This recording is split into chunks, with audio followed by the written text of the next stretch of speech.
Hello అండి. అందరూ ఎలా ఉన్నారు? ఈరోజు పిల్లలు ఎంతో ఇష్టంగా తినే సగ్గుబియ్యం పాయసం రెసిపీ చూపిస్తున్నాను.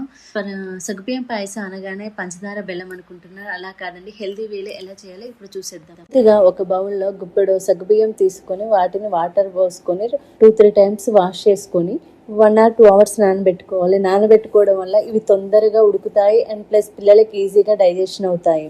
గంట సేపు నానబెట్టిన సగ్గుబియ్యాన్ని ట్రాన్స్పరెంట్గా అయ్యేంత వరకు బాయిల్ చేసుకోవాలి. ఈ బాయిల్ అయ్యేలోపు మరో పక్క ఒక బౌల్లో చల్లార్చిన పాలు తీసుకొని దానిలో ఖర్జూరాన్ని నానబెట్టుకోవాలి.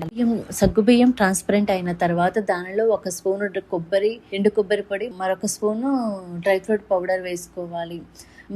కంప్లీట్గా బాయిల్ అయిన తర్వాత దీనిలో ఒక ఇలాచీ వేసుకొని స్టవ్ ఆఫ్ చేసుకోవాలి.